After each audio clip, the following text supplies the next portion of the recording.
Good evening, everybody, and welcome to Sound Sessions 8 with me, Mr. Smith, and Valerie Bhat. Hello, everybody. How's everybody doing? Are you okay? Evening to everybody in the chat. Nice to see folks here. And do we have a plan? Well, we have a list. We made a list. We made a Yay. plan. We talked about how we each do our personal approach to songwriting, and we whittled it down. We did a lot of whittling. We whittled it all the way down to what are the very basic things that make a song, and like what's the very most basic building blocks to get somebody who's not a songwriter, who feels like they're not a songwriter, to write their own song. Yeah. And this was all inspired, I believe, from your chat, was it? Yeah, Many Vibes had suggested it. Yep, had asked some questions about songwriting. Also, Urban had talked a little bit about it. Yep. And so, I think somebody like that who, obviously, they're both really super creative people. And, Herbs does write songs, but I think it's the lyric part that is their question. But it's, there's so many creative people who just feel maybe that, honestly, there's something about songwriting that makes you feel like you have to have permission kind of to get started. Yeah. And, and so I'm just here to say, you have permission to get started and write a song. So everybody has our blessing? Is that what we're saying? Well, if they're listening. If they're not listening, then no, you don't have permission. Should I have brought incense or anything, or sage? Is it sage that Many Vibes uses? I don't know. Which one is it? Yeah, you're just going to piss Many Vibes off, and then she's going to write a song about you. I don't want you to piss her off. Which is a good song. I've written many songs about why someone has pissed me off. It's a great reason, isn't it? I mean, what a great reason. Yeah. Well, we've launched off into talking about it, but I suppose really we should outline that tonight is about the basis of writing a song for somebody who's never really done it, or wants to have a go, or doesn't quite understand the process. And we're going to keep it pretty simple, aren't we? With a cat as well. With a cat. The cat's also interested in songwriting. Yeah. Mm-hmm. She's not bad on the drums. I've not heard her album yet, but I'm sure it will come out at some point. It'll be good. So, should we say hello to a couple of people? We should. I was looking. There's so many people here. We started out. Happy started us out today. Zach Thong, Will from the Art of Floundering podcast, Lauren and Kathy, Laura Cat Danforth, Justine Kasperick. Let's see. We have Keith H. We've got Capenga Vlog. The Leela Verse is doing her hair. She's gonna be on a little bit later. Okay. And Shella's listening and lurking. Michelle Freeman's between here and I think over David's. And Brenda, great to see you. Yeah, thank you all for being here. This is awesome. We're missing David, aren't we? Oh, we are. Hey, Coldacre, good to see you. I got an hello. All right, mate. How's it going? So Zach says maybe I should write a song about all my favorite foods and make everybody hungry. So I think, anytime, that's definitely like just a thing, is like, what do you write a song about is always a thing. So if you have ideas like that, you got to write them down. Yeah, use it. Or put it down somewhere. However that works for you. Yeah. Voice notes. Well, have we got a section about that in the list that we're going to cover? We do. But we should start with the beginning. That's a very good place to start. What's the beginning? You didn't tell me. What's the beginning? Do, re, mi. It's the first thing. Oh, yeah, you deleted my list. So the first thing was, what the hell is a song? Oh, there you go. Yeah. So when we're talking about, so a song can be anything. Song doesn't have to have words. Song can be just like so many billion things. So we're really talking about this kind of specific pop slash, folk slash radio country. So, like these, it could be metal song, but it's a song that has words and that has music both. Yes. That kind of song. So, and you know, that could be a song that you write that's like a religious song for church. It could be a children's song. It could be, you know, any kind of genre of music. Yeah, and I think it's this non-genre specific, is it? Yeah. Well, to that, you know, if you're just trying to write instrumentals, this isn't necessarily the same, though some of the rules that kind of apply. Like, I think so we were talking first about like, what are the parts of a song? Like, what are just like the building blocks that you work with when you have a song, just so that we're all on the same page. Because even Mr. Smith and I use different words for different parts of songs. Like, we don't agree on much, but we don't agree. We don't agree on much. But definitely not on the part of what you call each part of the song. Yeah. So, did you make any pretty pictures for this? I did. I've been on. I'm sad Pole Vault. I hope Pole Vault's watching, because this is Pole Vault. Like, he's gonna be jelly. Yeah, Pole Vault. I am now an official professional paint user, and I'm coming for the title. Yeah, that's all I'm saying. I'm coming for the title. It's mine. Oh, Deb, great to see you, and Andy as well. And Andy. Yeah, oh, awesome. And Jade and Frank. Wow, nice one. Great to have everybody here. So yeah, I did. I drew a picture. Yeah. So okay, I'm not gonna do that. I'm sorry. I drew a picture. I drew a picture. Can I clean your chimney for you, missus? I sound Cheerio. like. I sound like Cheerio. Fucking Russ. So, this kind of taking it to its basic idea. Yes. So for anybody who's not written a song before and who doesn't really know, it is very simple, and it might seem complicated if you've never done it, but it's pretty straightforward. I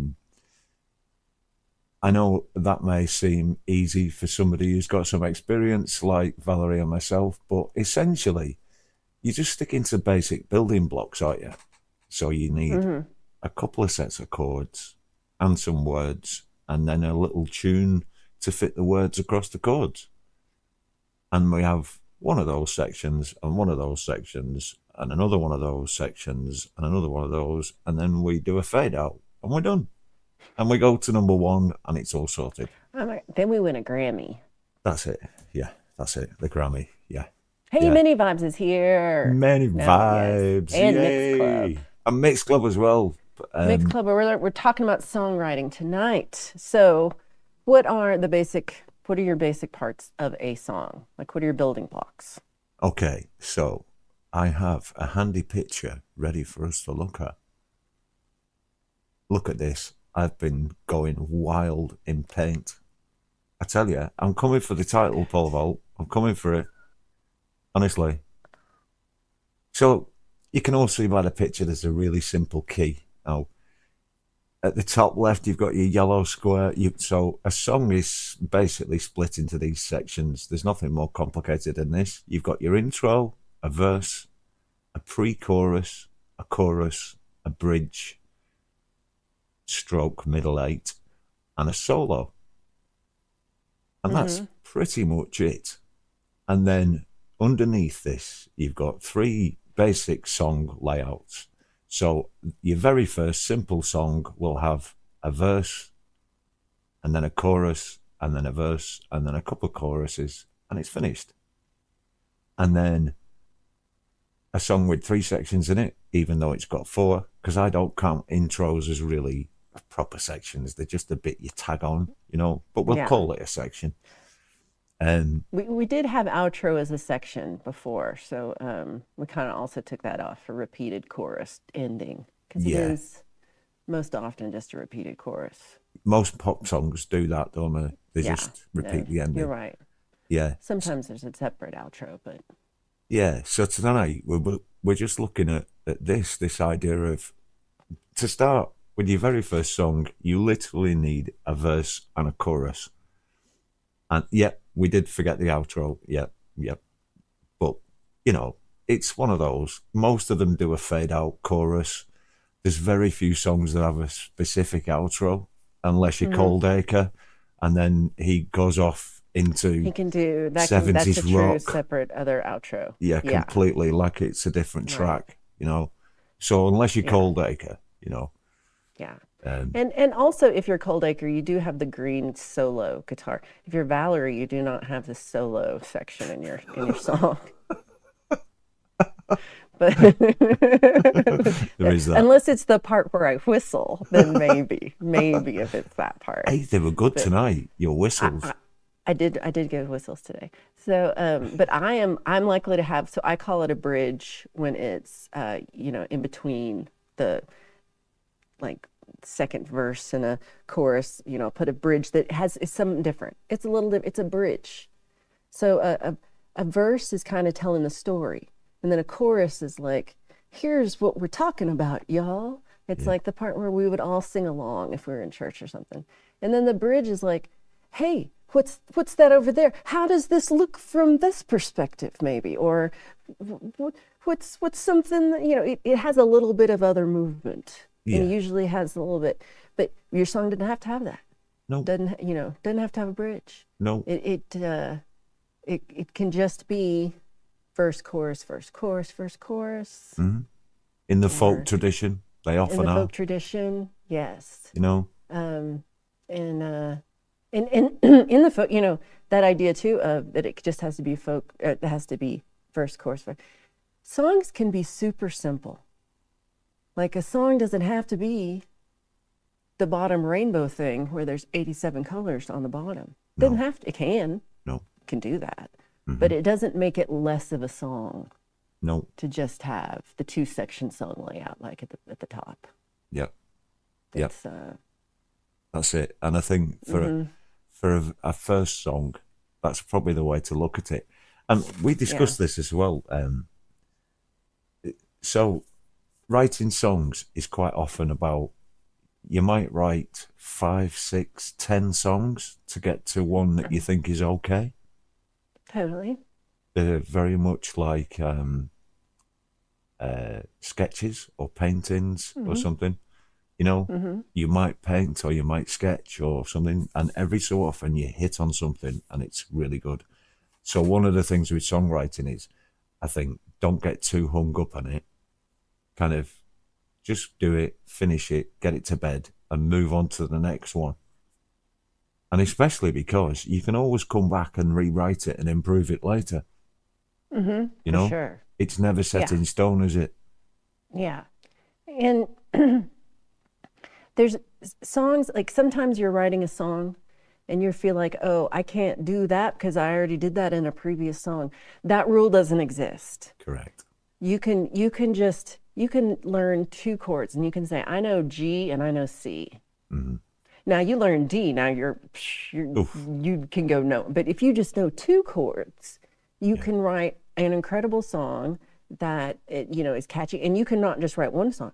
You could write 1,000 songs. Yes. With those 2 chords. Yes. And never just keep coming up with new stuff.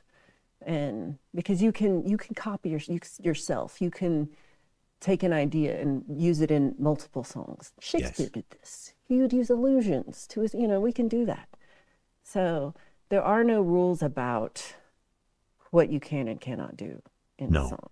No, there are not. No. And as well, like you say, you can use ideas again and because a lot of the great bands that we listen to do the same thing. I mean, it's a Pink Floyd song because they use a lot of the same chord sequences and moves. Peter Gabriel, how many times has he released Sledgehammer in a different form? There's lots of tricks that you can use that you can call your own as well. And people will latch onto. For sure. Yeah. And that's the thing, too. You don't know what you're going to write that someone else will resonate with. True. True. You did these things that I thought were just like simple, not that big a deal. I have had a lot of impact with other people. And vice versa. Things I thought were really awesome just fell flat. No one cared at all. So you never know which way it's going to go. Yeah. I just want to call out, I saw Sparky just joined us too. Excellent. Hi, Sparky. I feel like I missed somebody else. And Steve Turgoose. I missed Steve. Oh, yes, Steve. Good to see you, buddy. All right.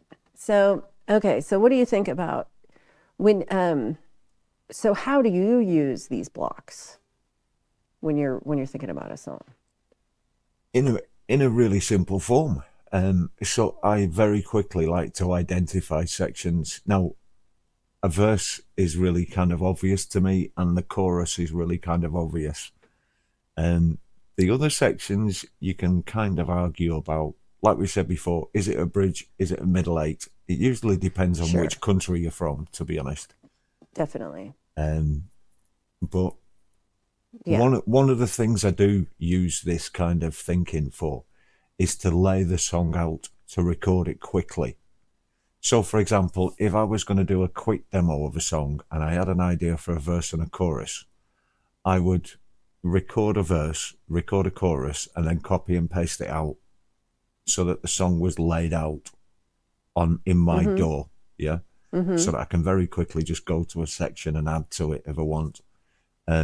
So I use it very much like Lego, you know, fundamental building blocks, and it makes things really simple. It's a roadmap, you know, especially when you're recording. Not so much when you're writing, but when you're recording, definitely. So a middle eight is the same idea as a bridge, pretty much. It's a section that goes between the verse and the chorus, usually. Can really go anywhere, but that's normally where it goes. The last verse and the repeated chorus. And so you can call it a bridge, you can call it a middle eight. Sometimes, like in my mind, it's a middle eight if it doesn't have words, if it's just instrumental or it has a solo, but that's not how you see it. Yeah. So they're kind of interchangeable. And when we say middle eight, it's because there's the 8 bars of time, which is something that most people, I feel in the Western world, we kind of hear that because so many of our songs are structured like this. They are. That we often do just count in these, especially we're like doing a 4/4 song, you know. Yeah. It's almost intrinsic with a lot of us to feel it, so you don't have to overcount to get it to be right. It's not about getting all the numbers of how many verses you know, how long each part is, but saying that there is, you know, sometimes a verse has a feeling. Like I will count out the verse. It could be long, it could be short, but when I have an idea, how do I say this? When I have an idea sometimes I go, this is an idea for the verse because it's kind of in the line of a story. It might be a longer idea or something like that. And if I think if it's an idea for the chorus, it's often shorter, more succinct, has something that, like the word chorus, that we would all sing along with when it came around to it. Yeah. And that could be repeated. That's a great trick. Just say one thing 4 times. Exactly. I mean, that's been pop music now for the last 45, 50 years, hasn't it? You know? Yeah. Let me just say as well, Land Raver, it's really good to see you here, bud. Thanks for coming over. Top job having you over here. I met Land Raver in, I think he's called Gypsy Dave, in Gypsy Dave's channel last week or something. Really cool to have you here. That's smart. Go on. Mini Vibes is asking, a change is a bridge. That's kind of true. And a middle eight, these middle eight and bridge can be the same word. We don't know this for sure. Okay.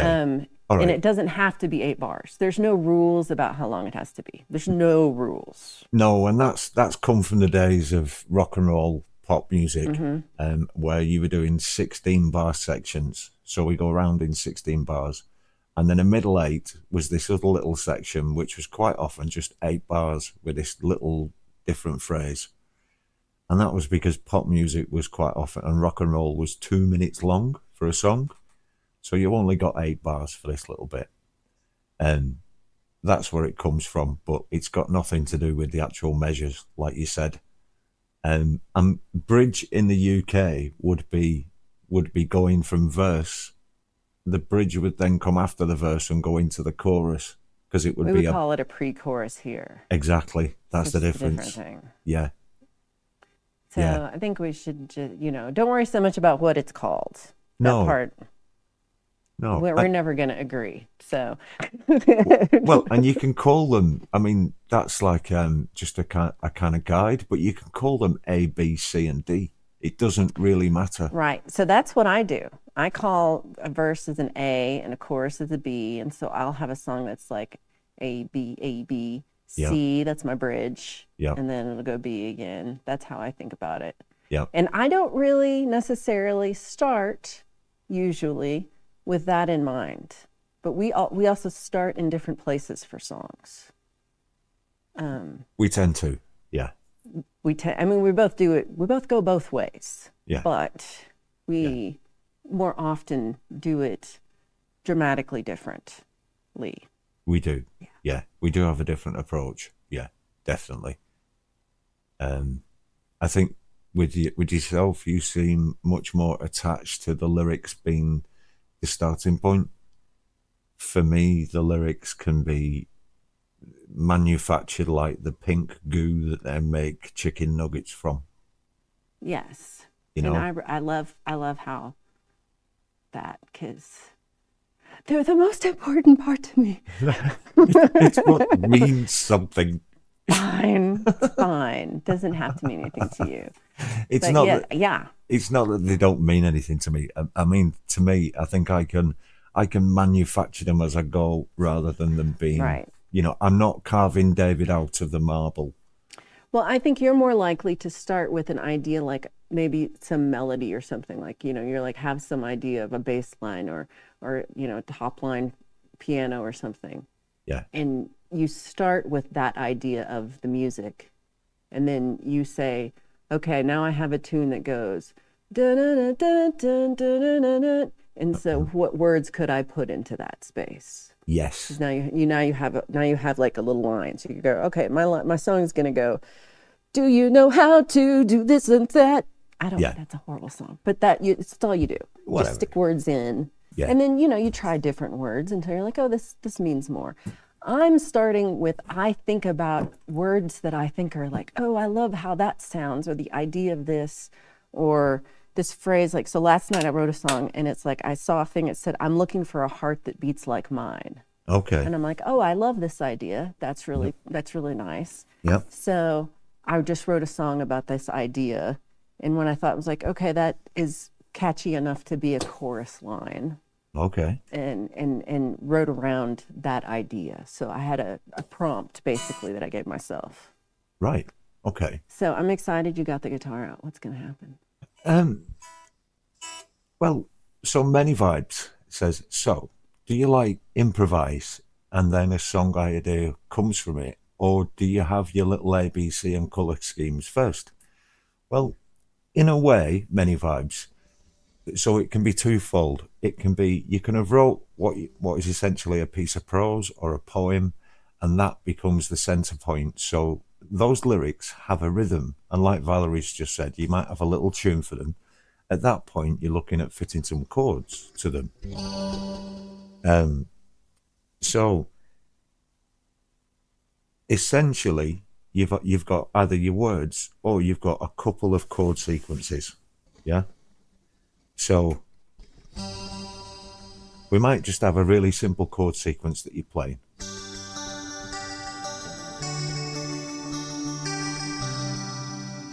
I can't hear you, but they might be able to. You can't hear that? Oh, right. Just okay. Me personally, but... Oh, hold on. Yeah. You'll get it now. Okay.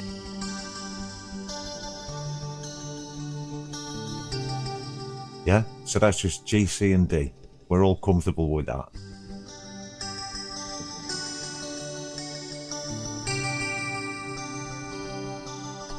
So there you go. That is a verse. I would call that section A, or the verse. Yeah?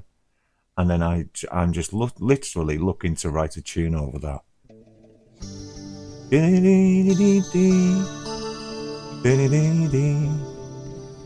da da.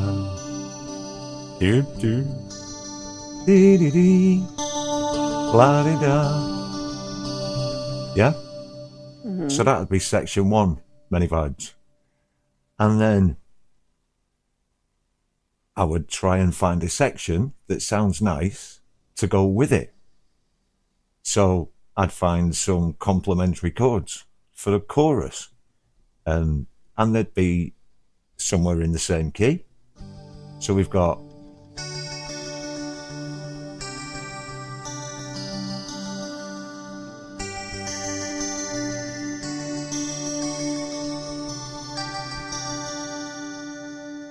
and then we could have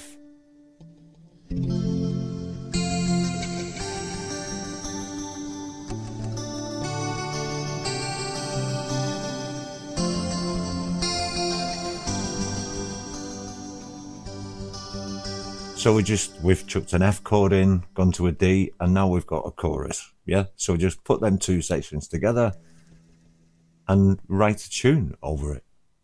It's literally kind of that simple, and fit your words to it. So it doesn't have to be massively complicated. It doesn't have to. Don't have to be. You're not playing 11ths and augmented ninths to start with. You just literally finding a section with a couple of chords that you like, and you're off writing a song, especially when it's in a style similar to Valerie with a guitar, where it is just in the folk style. So you don't have to think about any instrumentation, you don't have to think about the drum beat or the bass line or anything like that, and you can play your chord on the 1. You don't have to do anything complicated, and it's still the same song. La da da.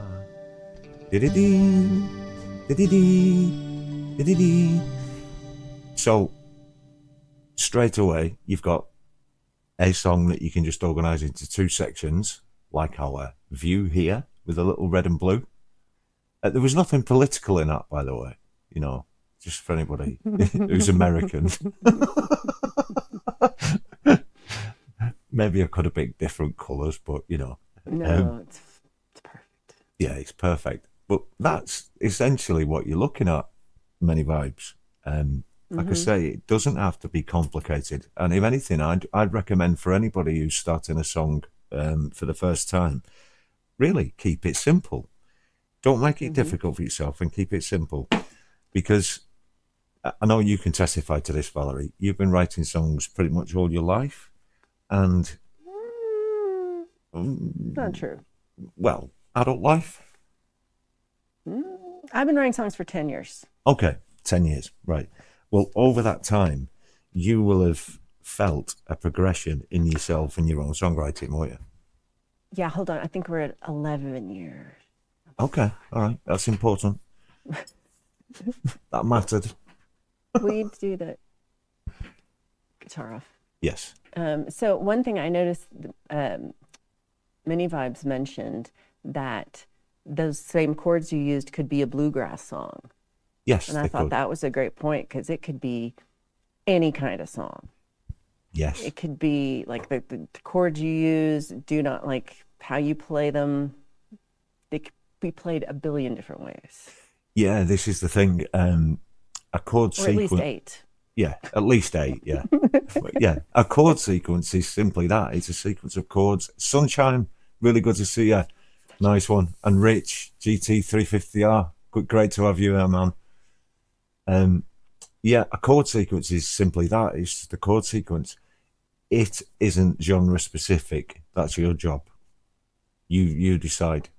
And that same chord sequence could be a bluegrass, it could be a death metal, or it could be an EDM. But it's still... Has anyone said twat? No. Thanks, Herbs. Thanks for reminding me. Thanks. And Deep Burrito, good to see you, buddy. Oh, good. I have to approve those. Appreciate that. I don't have to approve. Why do I not have to approve them? Well, you probably did, but I'm doing it. Right, cool. I got there first. Oh, pole vault's here. Yay! Okay, so Many Vibe says, okay, so for the green part, do you just go to the opposite for that solo, like key songs meant you go? Okay, yeah. I mentioned this in the chat, Many Vibes. So the solo section, in a lot of pop songs, the solo section is actually done over a verse or a chorus. So when it comes to an instrumental solo, they more often than not use a verse or a chorus. They're a bit lazy like that. But the bridge section that we're talking about, there we go. Let's get this. So if this was our chord sequence,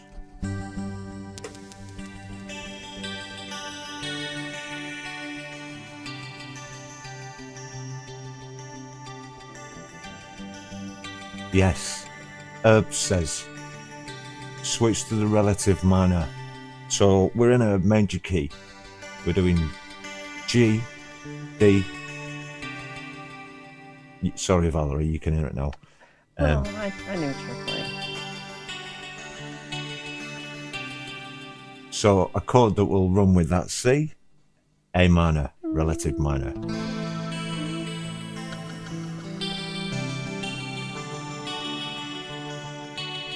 That'd make a nice middle A.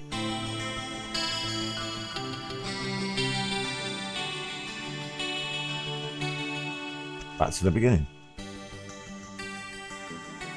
So the relative minor is the way to go, Many Vibes, with looking for a bridge section, or if you want to do a solo that is, so it's not a lyrical middle eight or bridge, it's an instrumental one, because that's another trick as well.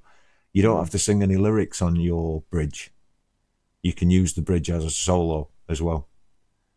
It doesn't even have to be an actual solo. It could just be you playing the chords through again right there. I do this a lot. Yes. Like where I'm not playing anything over the chord. I'm just playing the chord progression differently. So it has a bit of something else is happening, but I have enough words. Don't need any more words. So I just play some chords for one, little break, come back and sing the chorus again. Yeah, and that is a good point, Herbs, as well. You can flip the chord progression around to make different sections. Yes, very much. And it is a modern trick that's used a lot. The chorus is the verse, but just with the chords the other way around, basically. Yeah, even if it's just two chords. You can go like, E minor, G, and then for the chorus, go G, E minor. There's many songs like this. There are. And I do encourage, I think, not trying to instrumentate. Don't add too many chords to your freaking song. Just start, because you can always build on it. You can always add more. You can always be like, what this needs is a diminished seventh, blah, blah, blah. But until then, just play G. And a lot of times when I'm starting, because I'm starting with lyrics, I will just kind of start somewhere where I have some lyrics. Now I'm going to try to find a melody for this. I usually just start in G. Maybe I'll capo up to find a good spot for it where but I don't, it doesn't help to necessarily try to, unless you're Cold Acre. So if you have like the guitar skills you're starting with, where, you're playing some, he does his tongue like that.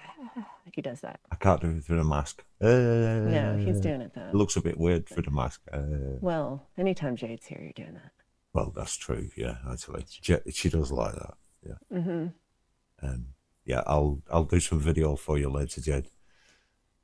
Yeah. So I tell you what. Let's play a video. Right. Okay. So we're talking about simple chord structures and what you can do with them. So this is a song I produced for somebody a while back. And this is an example of a very, very, very, very simple chord structure that has just been produced up a little bit. But you'll hear it. If you just pay attention to the chord structure in this, you'll see how simple and straightforward it is. And then we could discuss the instrumentation till the cows come home. But this is Lizzie Banoffee and Fall Apart. Nice.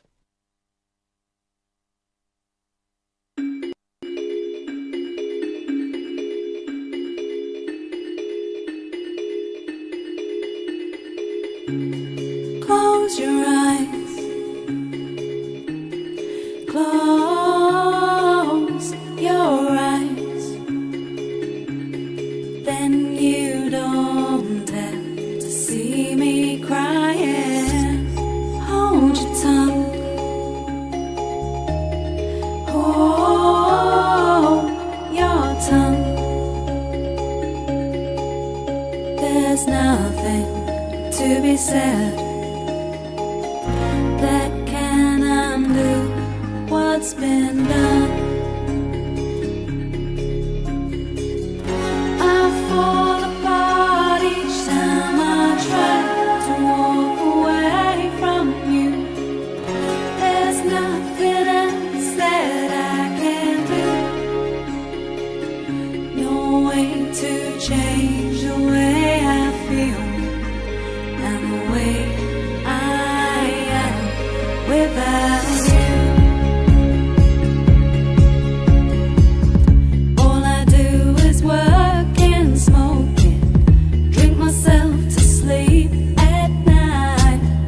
I can't find the magic words to bring you back to me tonight.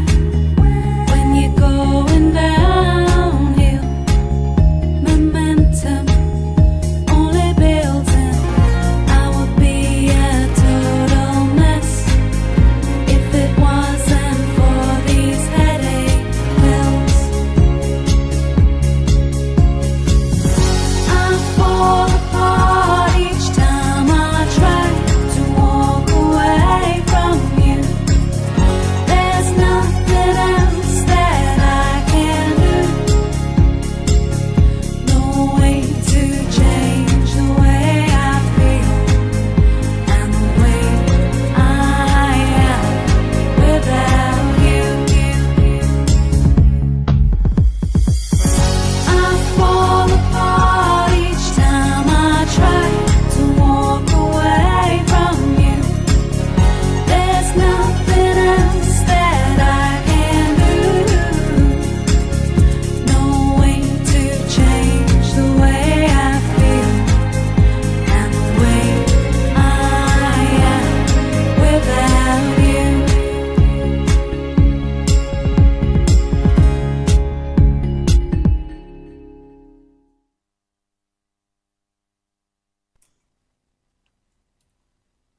Sweet, eh? What a sweet song. But you can all hear very, very, very simple chord structure to it. Very simple, nothing complex at all. And yeah, Pole Vault, the video was done in paint. I drew 700 pictures or something in paint, like a Well done. lunatic. I don't know what possessed me. I really don't. Apart from I like the song, but and I think that was one of the things that drew me to that particular song. It was so simple. There was nothing complicated about it at all, but it was just a really nice tune.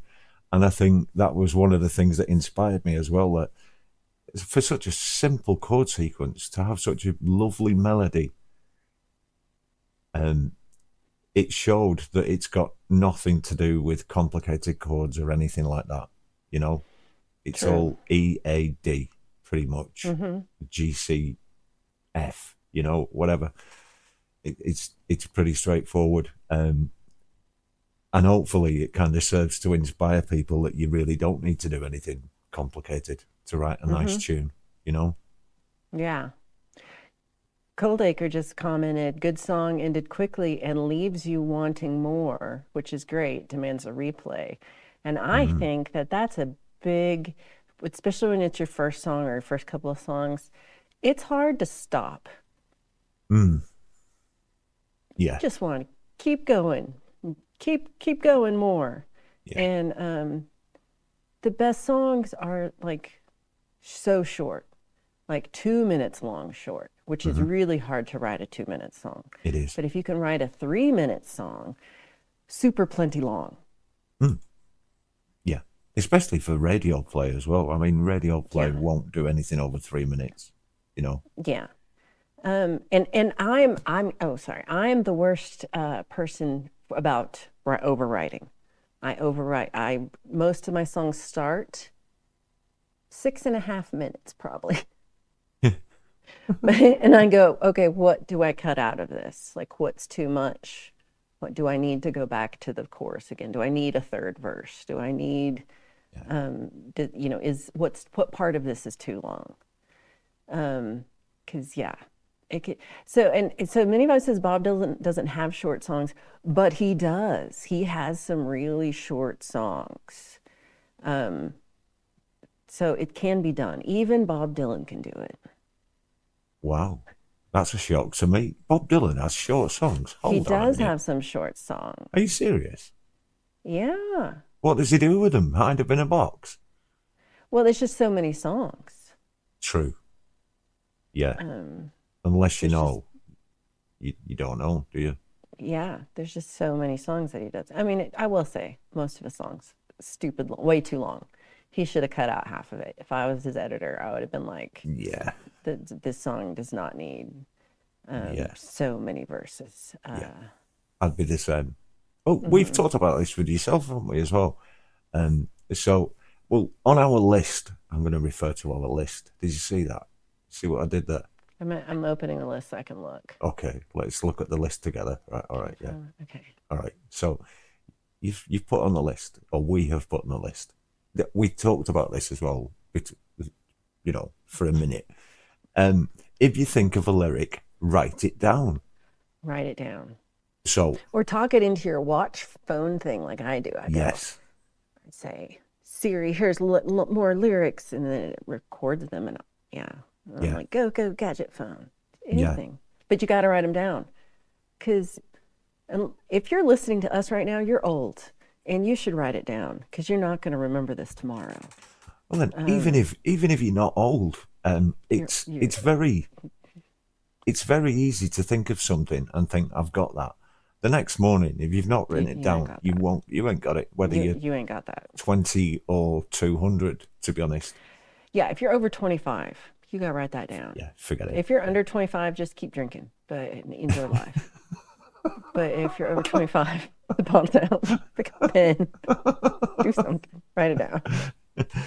Well, you're not going to remember at all. And no. And so I also, not only can I not remember the words, I can't remember the melody that I came up with that I want to go to the words. Don't even go there. I use a program that records, so I can do a quick recording of what, or I do it into my phone app of what it sounds like. Right. Because I won't remember. Yeah. It's good advice. It's good, because the brain is really good at forgetting things, isn't it? I'm the best at that. I'm really good as well. I mean, so sometimes formulating your song is difficult, isn't it? You've kind of got this idea and you think, I've kind of got it, but I'm missing this bit, or I don't know what to do here. Now, especially when it comes to lyrics. And I think we both realised this. Like you say, you can use a smartwatch, you can use your phone, right. You can write it down on pieces of toilet paper and collect them in your socks if you want. Not unless it's really crappy toilet paper. Like, step up your toilet paper game and just use some regular paper for your songs. All right, do that. All right. But in a pinch, you will get a rash. Yeah, in a pinch. If that's where you're at, if you're in the bathroom, and you've got an idea. Yeah. Yes. I've got to write this down. And a very soft pencil. I think you can do that. But so it's not just, so we talked about different ways we talk when we're thinking about lyrics. So I often come with I start with like some weird little seed of an idea that I see a sign, or I hear something, or 2 words rhyme to me, and I'm like, ooh, that's an idea. Or, you know, Rhett says something, balls, and I'm like, balls, and I'm all day trying to think of it, like, how could I make that into a song? And so one thing I like to do is I'll get a piece of paper and I will write balls real big in the center and put a big circle around it. Yep. And then I will write other words that I'm like, okay, when I think of balls, what do I think of? And so I will like write different words just kind of randomly about what I think about. And so I'll have over here, I'll be like, balls are round. And so then I'll be like, what other things are round? Yeah. And I'll write little words about and then I'll be like, hold on, what words just rhyme with balls? Yep. Walls and falls and salls and talls. And I'll be like, yep. Put your phrase or something that's, you know, something about that. Yep. Nippleback showed up right when I said balls. I was like, what's happening here? I'm going to write balls across this right now in honor of Rhett. Yeah. There we go. So, yeah. I can't do that. Yay.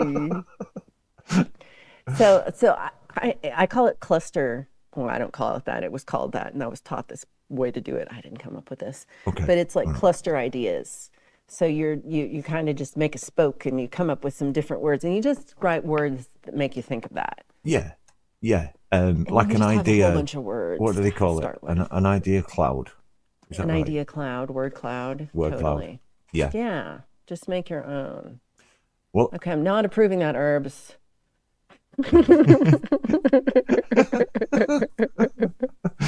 Hey, Neville Black, good to have you here. Hey, Stiffy, nice one. Good to have you here as well. Over from Marissa Sparkle's channel, brilliant, and Arkansas. Nice one. Good to have you here. Thanks for coming over.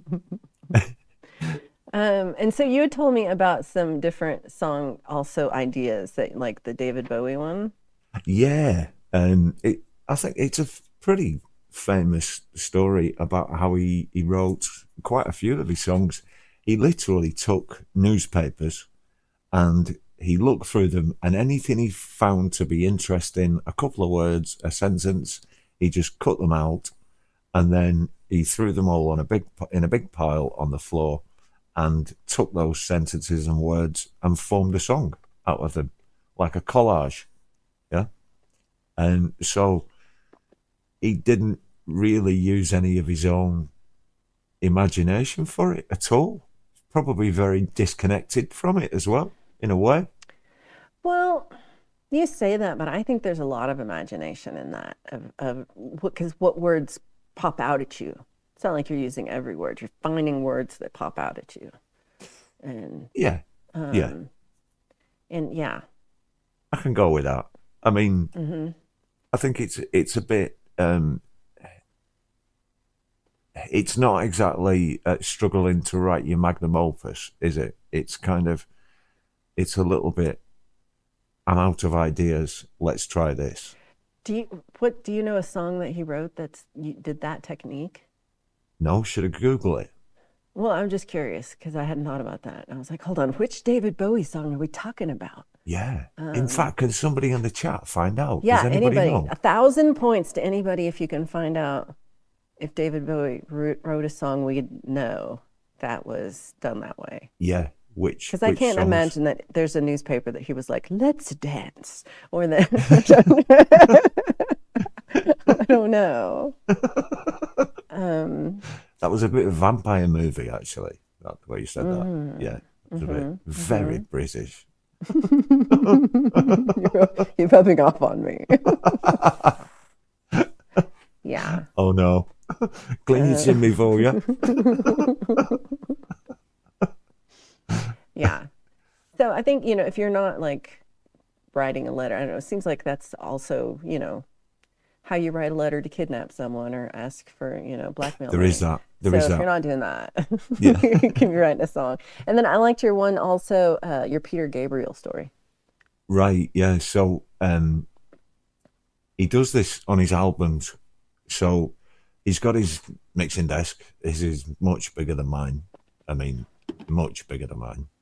And above it, he has, you know, one of those clothes racks that you can put in the bathroom above the bath to dry your clothes when the weather's really bad. And it's got 5 washing lines on it, and it goes across the bath. He has one of those, and lots of little clothes pegs, and any idea. It might be a lyric on a post-it note. It might be a little picture he's seen somewhere. It might be a bottle top off something that he drank at a bar somewhere that made him think of something. All of these things he clips onto his rack above his mixing desk. And then his album is filtering all of those things into the music. And as he's got it into the project, he clips it off and it's gone in a little box for the album box. So it's a really good way of thinking outside the box, because it's not always about coming up with the words. Sometimes something else can give you the words, can't they? You know? And I can just see many vibes with this clothesline. Absolutely. Yeah, it's perfect for many vibes. Yeah. Or, you know, it could be a bulletin board or just any idea board that, you know, doesn't have to be super fancy. No. To have this idea. No. And it's great. I love it. A central idea and thoughts around it. I do this a lot. It's kind of word relationships, you know. What are you laughing at? What have you seen? Herbs. Let's keep going. But I'm like this, BANANAN. Let's just keep going.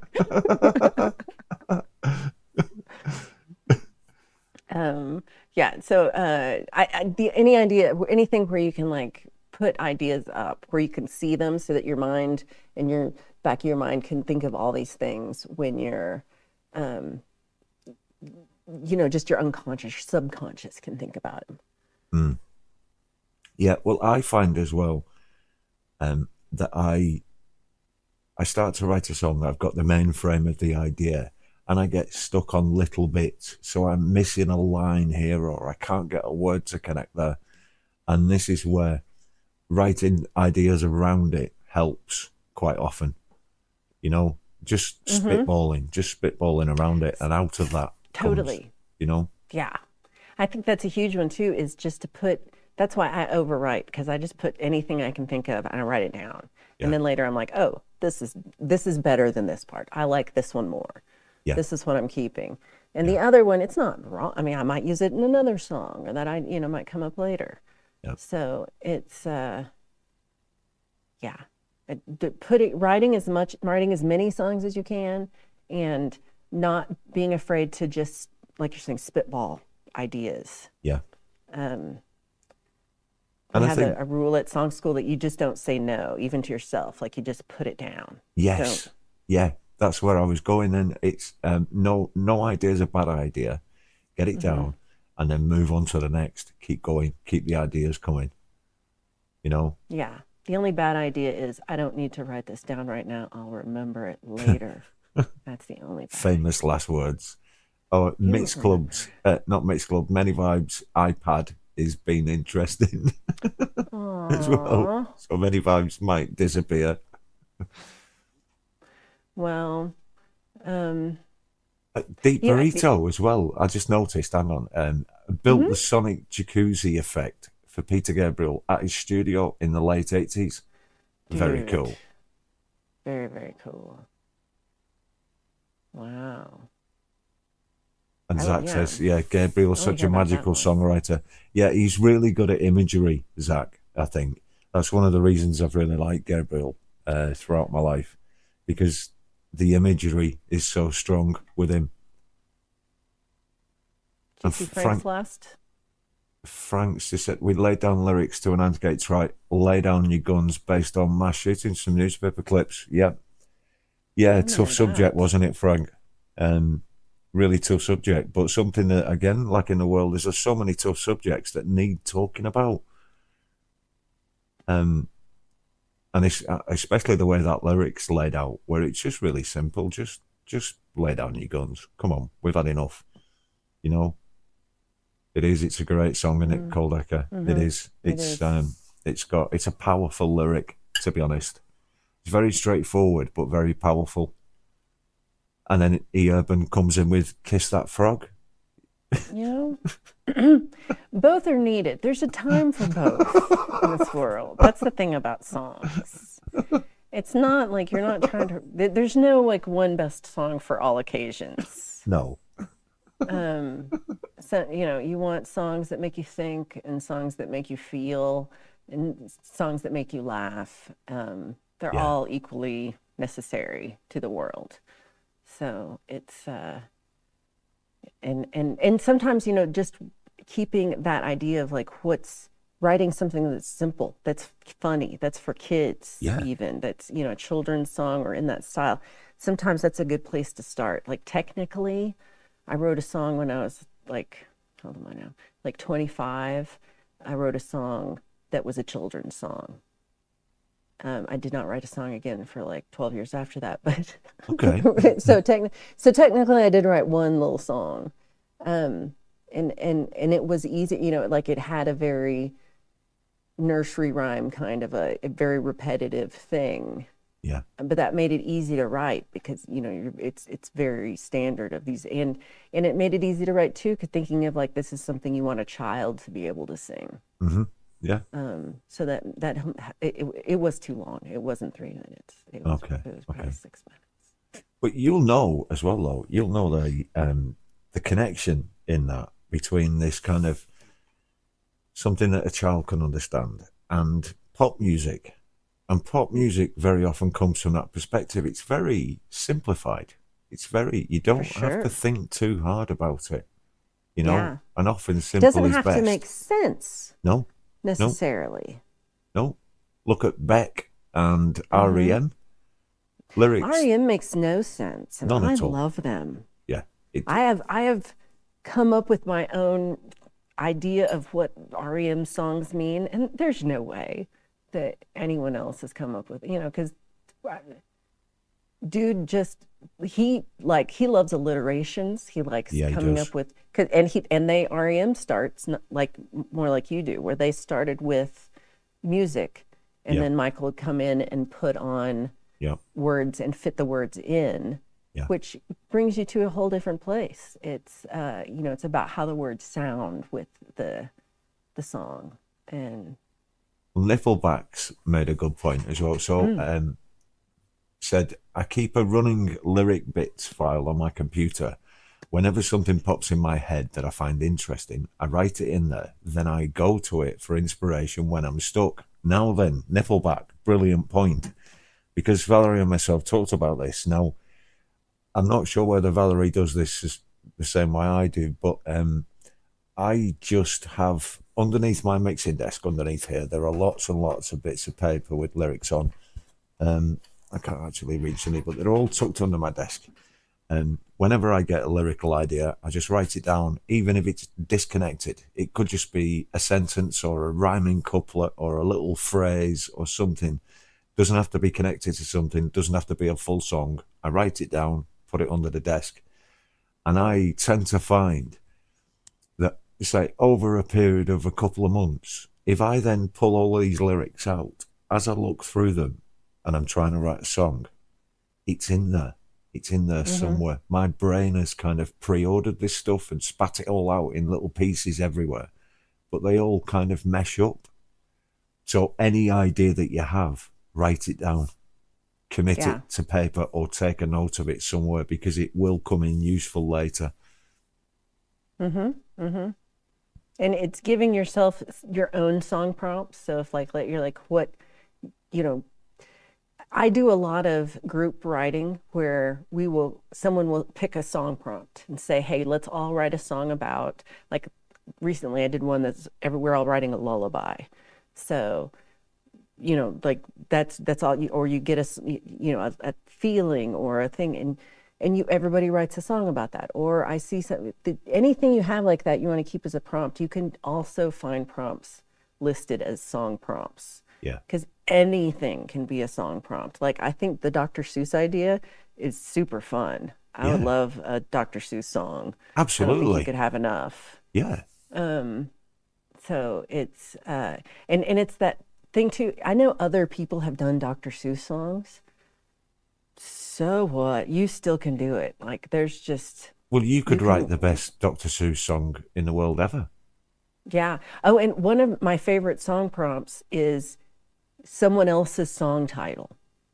Like I don't know, I can know your song or don't know your song. I don't know, but sometimes I see a song title and I'm like, oh, I have a song. I have an idea I could write with that title. Yeah. And it's not going to be the same as your song. There's no way. Like, because we're all so different as humans. Like, so anything can be a song prompt. We can just start with the random thing Urban said in chat, song prompt. Ooh, that's dodgy. Actually, dodgy. Well, I mean, if it's not, sometimes. Yeah. Well, yeah. There's been moments. They have inspired me. Yeah. Greetings, Mark's gas station as well. Nice to have you here. Ask ChatGPT for song prompts. ChatGPT. Well, part of me hates that because I'm like, fuck ChatGPT. But in another way, you're asking for song prompts and song ideas. That's as good as, I don't know what difference that would be than Googling song prompts and randomly picking one. As long as you're doing the work and writing the song, it's your song. Yeah, I do think you could let AI do this too much. And people will notice because it's hard to hear an AI song and not know it's an AI. Every once in a while, I won't notice, but especially lyrically, an AI song seems very obvious. And if you do that, as long as you disclose it, that this is an AI song, that's, but it is so fun to write songs. It is. Y'all. Yeah. I don't drink. I don't do drugs. I don't do nothing fun. I don't eat. I'm on a stupid diet. All I do is write songs. It's the best. And anybody can do it. I mean, literally I can do it. So anybody can. I didn't start writing songs until I was in my late 30s. So anybody can write songs. Anybody can write the biggest hit song ever. We just don't know. Like, it's not necessarily coming out of Bruno Mars. It could come out of anybody just as easily. Yeah. Well, speaking of you writing songs, can we play one of yours? I'm like, are we out of time though? No. Okay. I do like Yertle the Turtle called Acre. And Many Vibes wants to do a group song on a Sunday. We can do that. Yeah, we should. I almost thought about taking this session a bit down that avenue, kind of writing a song on the fly. But it's I think we'd have to be ready for that. We can't fit that into this session. No, you really have to get started right away. That's what I learned. 2 hours goes by so fast when trying to write a song with a group. It does. But I think we should do it. It's fun. Yeah. So one of your songs was taken by somebody called Leroy. And Leroy. Leroy's the best. Yeah. Leroy's musical journey. He's the reason I came into this community because he heard this song and he said, can I take this song and put instruments on it and send it to Metalhead Hippie? And I said, you're making up words. But he did it. And I met Metalhead Hippie. Yeah. This was so long ago. But yeah, this is Lost in Conversation, which I think I played today. You did? Yeah, I did. Yeah, you did. So it's, I don't know. We'll see if it's any different. Okay, let's have a look. So this is Lost in Conversation by Valerie, done by Leroy.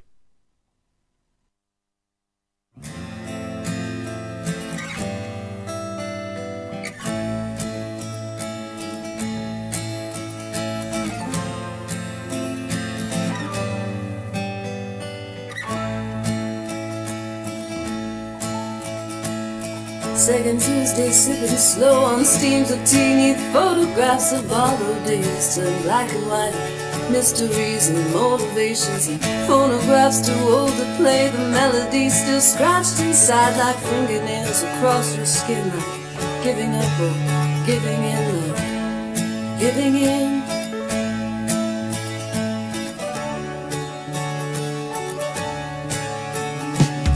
Second cup, spring, second chapters, bound in leather. I read it back in high school. That was long before I know now. If I knew then how your eyes reflect electric light when you tell me of the times before you understood the details and the constellations. Don't know where we were going. I get lost in conversation.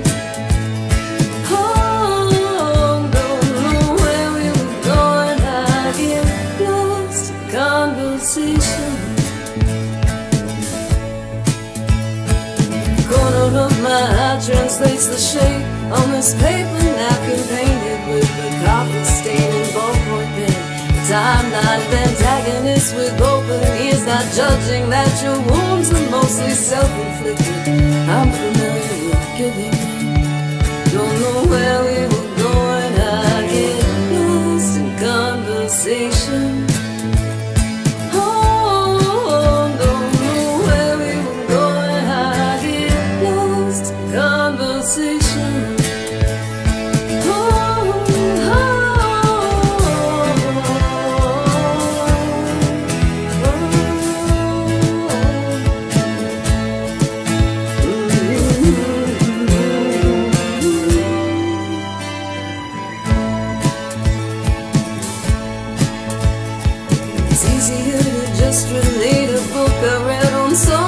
Since long ago, a distant 4 pages from the back ripped out, so no one knows exactly how the world's supposed to end or how it all got started. I don't know where we were going. I get lost in conversation. Oh, don't know where we were going. I get lost in conversation.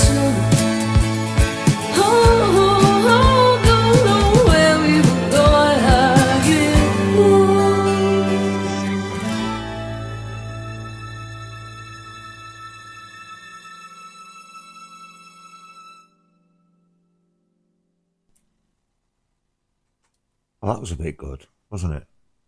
What a song. What a song. You're really sweet. It was pretty fun, and it was pretty amazing because that was like the first time anybody's collabed like with me like that. And yeah. And it just brought me into this whole community, so I always appreciate Leroy for doing that. Yes. Mm-hmm. Yes. Yeah, and it's what's the word? It's nice for somebody like yourself when you, at the time, didn't have the facilities to put a band to the song for somebody else to do it for you. Oh, yeah. I mean, I've had a band, and it's hard to get them to do the song. Yep.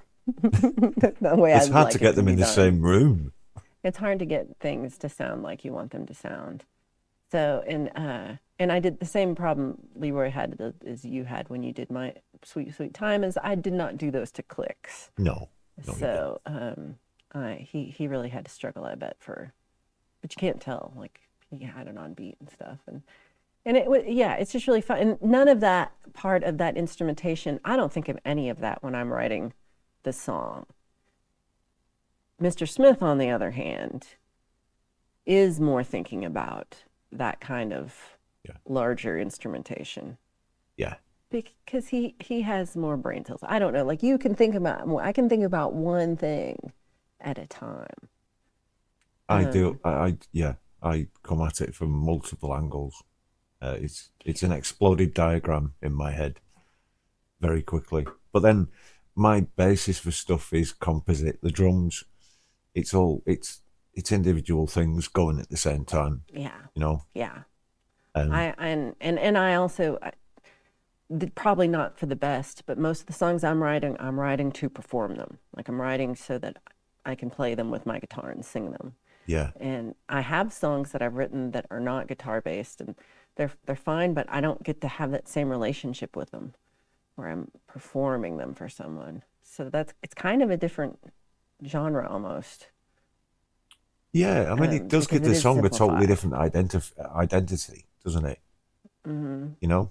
But I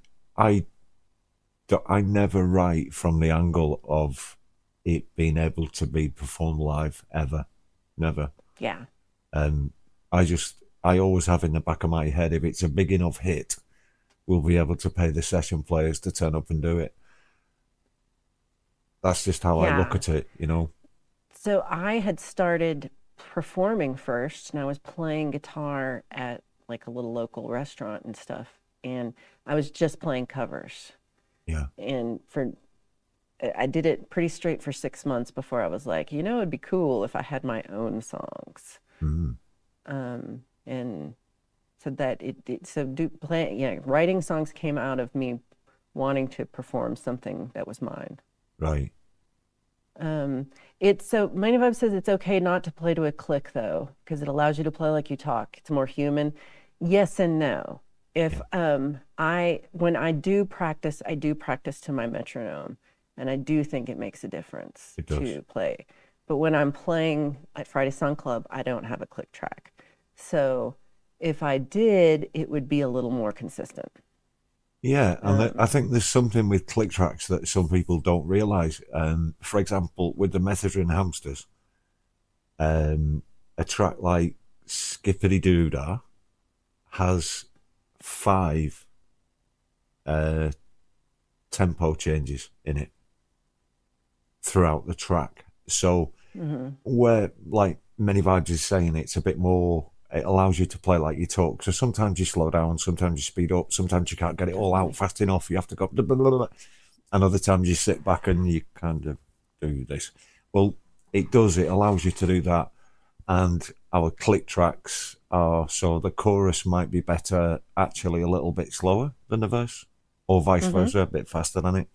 And the click tracks change going through that as well. You don't, as a listener, really, you're not so hyper aware, because the tempo shifts might be subtle. You know, there might be 4 beats a minute, 5 beats a minute, maybe 10 if we're going for a big one.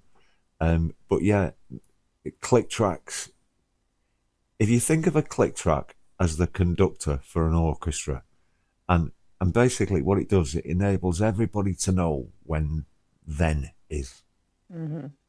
But so when does everybody need to know? When then, because if you're trying to play something with other people, like if Mr. Smith's trying to play with David Burke, who just showed up, then they need to have the same rhythm. If it's me playing by myself and I'm not assuming anyone's playing with me or doing anything, I'm going to go at my speed. Yeah. I don't need a click track. No. And I'm going to slow down the song when I want to, for emphasis, to be over dramatic. I can go whatever speed I want to go at. But I do think it's helpful for me, especially because I like to do picking. It's helpful to do that to a metronome, especially at the beginning, so that you're landing at the same spot. It is. But it's not a click tracks you don't need to think about when you're just writing the song at all. No. And especially if you're performing alone with just you and an instrument. No. Yeah. Click tracks are for other purposes, usually. Until you're recording, you don't even need to think about it. No, that's it. And they could be a kind servant or a cruel master as well, Many Vibes.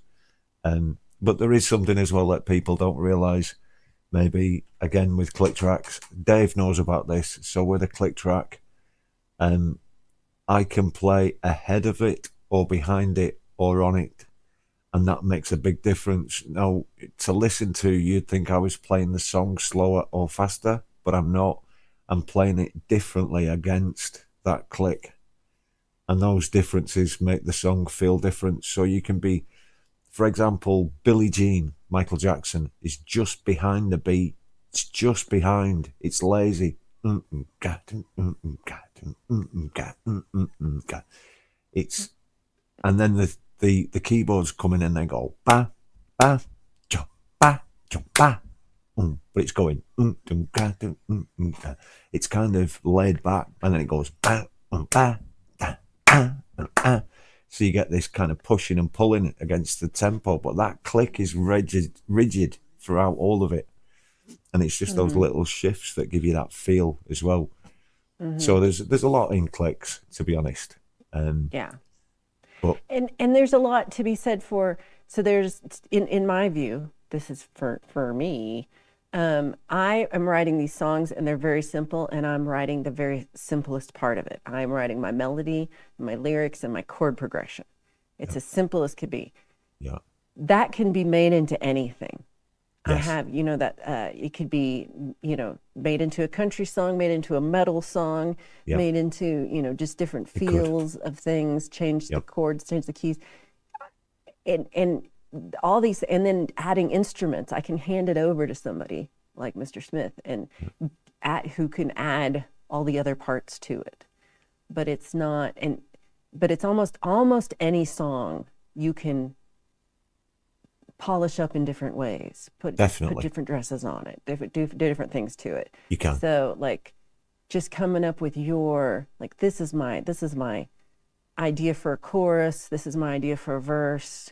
I'm gonna put it like this. When I think of, I have an idea for a chorus or verse, I like to say them over and over again, often in the car driving. I'll be like, the way to the Dairy Queen, the way to the Dairy Queen, the way to the Dairy Queen. And I will try out different things until I come up with the one that's like, oh yeah, that's the way to the Dairy Queen. Yeah. And that's the one that hits, and that's the one that feels good.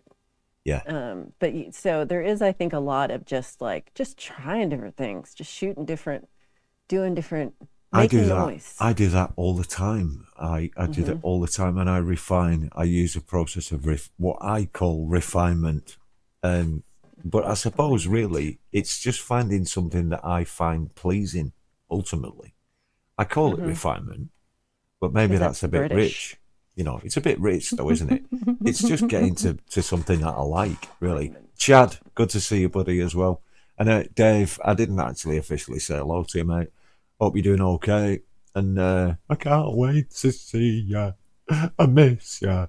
And I miss playing. And I want to do it. Many Vibes says she's pretty consistently not in time. So I don't think playing around with the click doesn't mean not being in time. It means agreeing whether you're a little before or after you, but you kind of, everybody does that together. Yeah. like there is some kind of, we're all doing it, like it's agreed upon. Yeah. If half of you are doing before the beat and half after the beat, that's not going to work. No. No. So, hey, and Shelley, good to see you too. All right, so we've got a few new people in the chat as well, so I'm going to play another video. Uh-oh. Yeah. And which one should I do?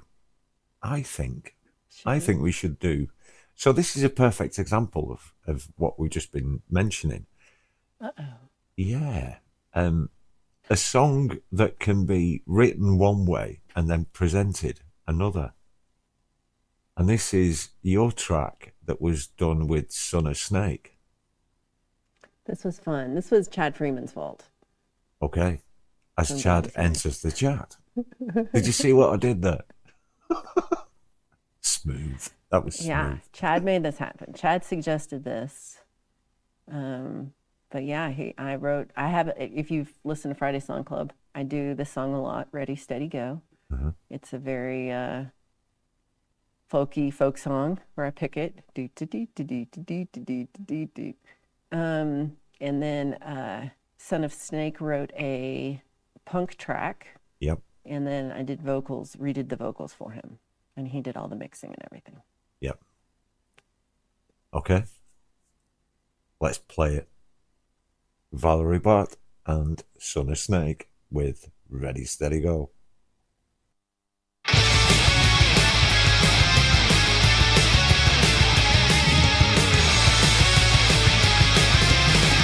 Every day gets a little bit shorter, and the colder nights are just round the corner. There's a hot fire I was hoping to join me inside. But I wasted too much time on the springs to do all the more lazy summer days. But off before I got them, I can wait another minute, and I'm running out of time. Ready.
concentration, put my toes through the starting line, just waiting for the gun to flame. Ready, steady, go. Ready, steady, go.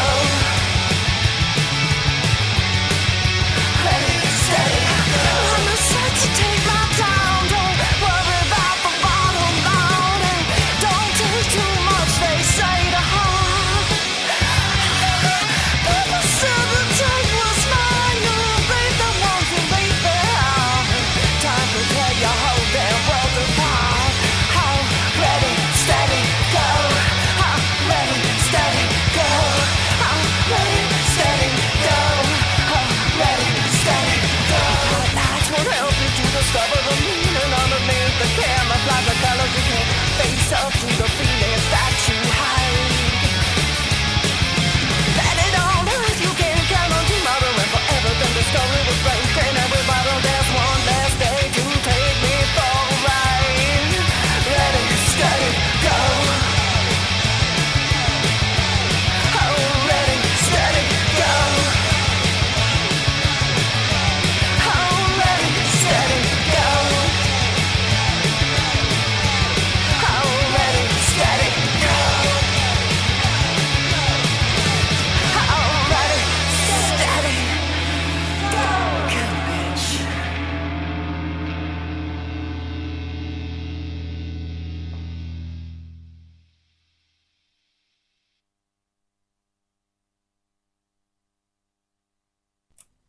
Well, that is how to present one of your songs differently, isn't it?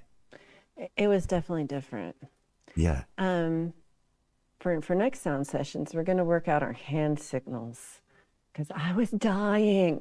I don't know if you can see me when the video plays. I was dying. So I can't wait to figure out whose fault that was. Yeah. It's going to be interesting. Oh, we've got a Joanna leader. Lynn, good to see you. We've got oh yeah, Joanna as well. Good to have you here. Oh, what? I feel like this vote's been rigged. Do you think? Chad says I never win polls.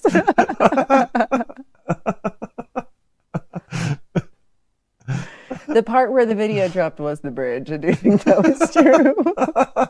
I was so being that, then like we did the chorus, like we started over, we played the chorus. I'm like, let's just fade it out here. So I was trying to do that sign language that would make you know that, but Got you. yeah, we'll work on that. But I couldn't see you. I couldn't see that's you. what I figured because I was being crazy. Yeah. So yeah, but that was fun because it is a new way that I would not normally do that song. So I appreciated Chris doing the work too. And we did I woke up Many Vibes' dog. Sorry. Yep. Sorry, little doggy. Yep. But yeah, it was cool because again, it's not when I wrote the song. It's such a little diddly folk song. Literally wrote it about my niece.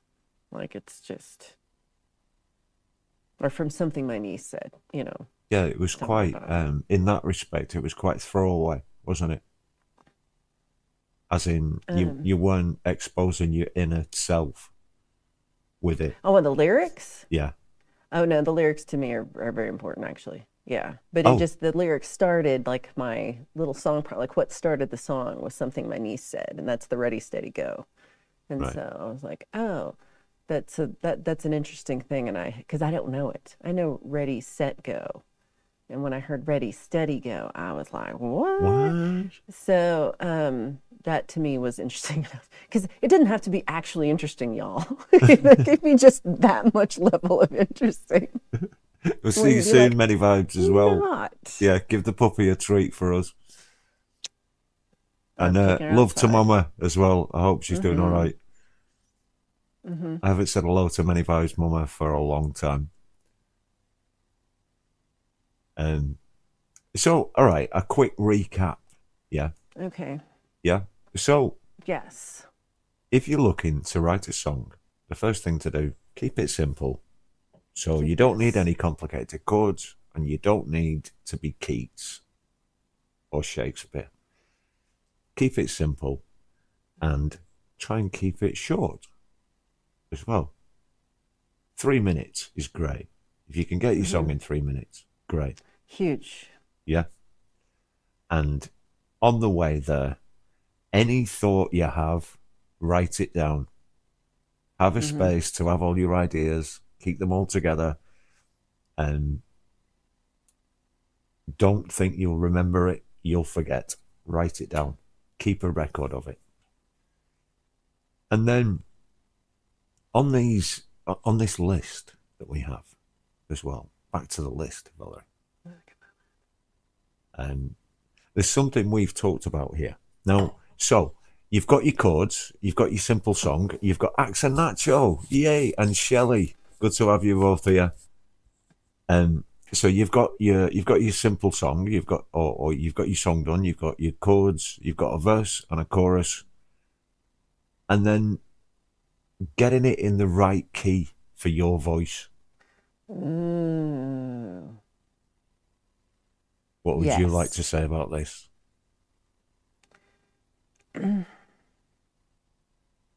This is so different for every person, and each person's really going to have to work out what works for you. Like, some people have wider ranges, some have narrower ranges.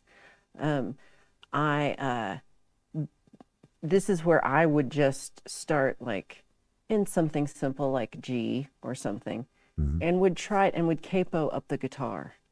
Yep. Play part of the song, the highest part, the lowest part, and see where you're at there. And this is also like when you're writing your melody. Write your melody for you. Yep. If you're the one who wants to sing it, or for whoever your singer is. Yeah. Right. If you are working with the singer, find out what their range is. Yes. Write to that range. Yep. It'll just sound better. It'll be easier to sing. It'll be nicer for everyone. Because when you strain any direction, everyone else gets uncomfortable. Yes. When I'm trying to go low, everyone hates it. That was beautiful, Valerie. Everyone hates it. So I don't have the highest voice. But going too low is hard to project. It is. So there is a range where I like to keep I almost always change the key to every cover song I sing, because I want it to be in my voice. Yeah, it's got to suit, hasn't it? It's got to be in a comfortable and that's why range. If you have a capo, you can just move the capo up and down the guitar. Correct. And yes. Are you pointing at me? I'm going, yes. Yes. Like way over there. You're right. Oh, yeah. Yes. What's the exact? And now also, if you don't play guitar, so I had a songwriting session, songwriters session with a young woman who she doesn't actually play any instruments yet. Okay. She's working on it. Yeah. But she doesn't. Okay. And she's basically using a DAW like GarageBand or something that will play, like if you have an iPad or an iPhone, and you can just put in GCD and have it loop. Awesome. Yep. Absolutely. You've got this basic song there. You can write, and sometimes I do that. Just like I'll do a placeholder loop in Logic that just has chords I think I might like, a chord progression I might like. Yep. Just to have something playing to kind of get me in this groove. Yep. Hey, Al. Interesting, that one actually as well, because on YouTube. So if you are, for example, you want to write a song and you want it to give a sense of tension. Yeah. If you look on YouTube, there are plenty of videos that show you chord progressions that make you feel something. So it'd be a happy chord progression, or a tense chord progression, or a scary one, or a cinematic one, or a sad one. And particular chord progressions work to evoke different moods. So if you're looking for something like that, if you want to write something that is uplifting, for example, type in uplifting chord progression on YouTube, and you will find a chord progression that will suit what you're looking for. Then all you've got to do is put it in the right key for your own voice, and off you go. You're off and running, because nobody owns chord sequences. They're everybody's. Everybody can have them. They're all ours. And the key might change for things like when you're feeling sick and you're trying to sing. You might not be able to hit some notes. Might have to lower it. Of course. When you get older, your range changes. So something you could sing when you're 20, you're not gonna be able to sing when you're 60 at the same place. Yeah. So don't be scared of using a tool like a capo or something else to change your keys. You don't have to necessarily change all the chords. Yes. So we're gonna. We've got the pole. I can't believe it. No, Pole vault. Yeah, it's Why? pole. It's pole vault. Why did you do that, pole vault? Why? Why would you try and sabotage us like that, pole vault? I thought we were friends. With 68% of the vault, pole vault did it. Pole vault did it. Pole vault did it. Oh my gosh. Maybe he is evil after all. Folk and blueser.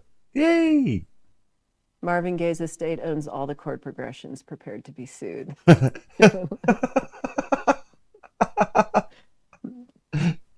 try. They'll try. They'll get away with it.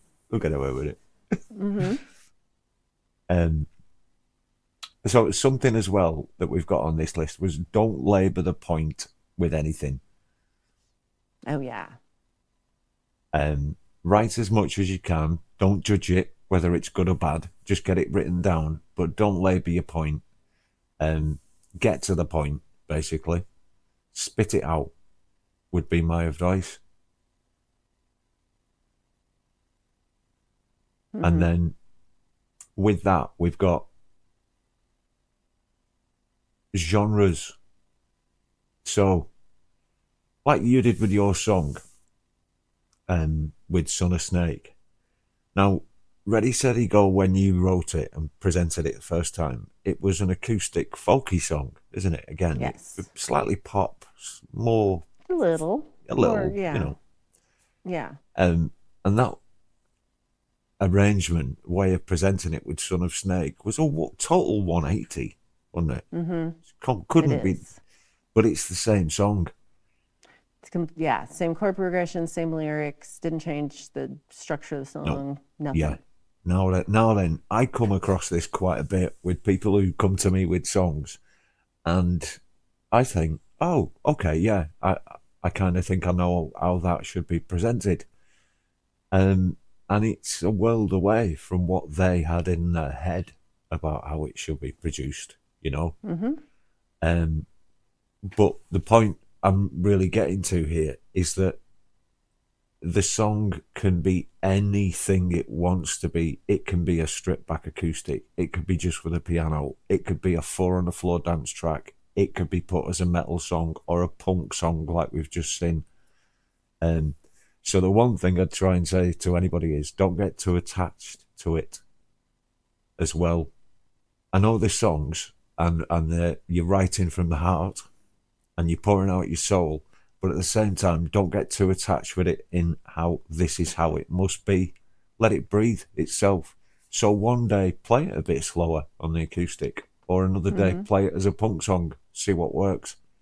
Mm-hmm. Because often as well, the song, that how you first write it isn't its true identity, I've found. Mm-hmm. You have to give it a chance to let it be something else sometimes, not be precious with it, you know? Mm-hmm. And that can be tough, especially if I'm working with somebody like you who then wants to go out and present that song and play it. Feisty Feather, good to see you. Hey, Heather. If you're looking to go out and play that song in the future, it's kind of a bit more difficult for me to convince you to overproduce it, isn't it? You know? But I would say don't limit the song because of that. You can always still go out and present an acoustic version. Right. But your audience at least can listen to a full version of it. Would be my way of thinking about it. Let it breathe in different forms, basically. Mm-hmm. I mean, pop music's really good at doing that as well. Remixes, we've seen this, you know. So you've got the dance remix, the Manchester mix, the chilled mix, the psytrance mix, the drum and bass mix. Well, and you just went to the concert where it's like they played the whole concert, but beforehand they played a few of the songs on acoustic guitar, just the one guy singing. Correct. And then there'd be like huge dance synth EDM songs. Yep. Oh, by the way, I'm going to see the Midnight again. Oh my god! Oh my Exciting. god! Oh my god! I can't believe it. He's gonna remember you. He's gonna be like, "I love you, Tyler." You're like, yeah, you're the one I fist bumped at that last show. I was here. Yes. I remember you. They fist bumped y'all. All right, I'm going to play another video. We've got about 20 minutes left, and I'm going to play another video. All right, so talking about songwriting, and this is a guy that I've been working with for a few years, quite a few years, to be honest. And he's called Shafiq, and he writes songs, but he doesn't write the music. He doesn't do anything musically, but he writes the lyrics. And he's got this idea of a song in his head, and I produce his songs for him. And this song has come from literally just Shafiq writing some lyrics, me writing some music, and then slamming the two of them together. And then we made a video.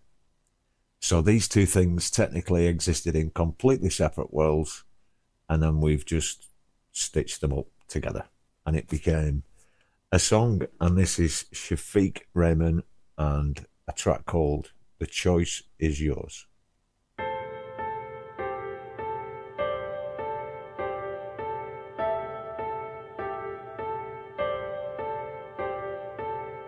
Some say there is no hope, but there's hope. Isolated in a room with a plain view, communicating from a screen makes us want to scream. Standing far, won't get close. Hypnosis has control. Disguises wherever I turn. Never seen it before. Complying to lies. The choice is yours. So many living in fear. It's like a bad dream. Strange looks wherever I go. People all seem cloned. Start to believe in yourself. They're only here for power and wealth. So many different changes in no time at all. Disguises wherever I turn. Never seen it before. Complying to life. The choice is yours. Disguises wherever I turn. Never seen it before. Complying to life. The choice is yours.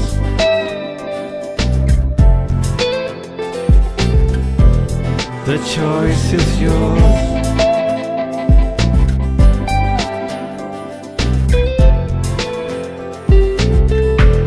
The choice is yours.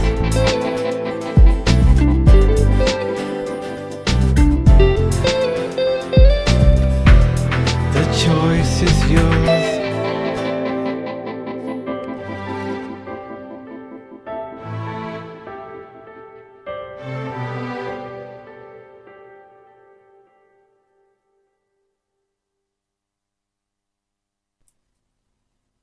There we go. Shafiq. The choice is yours.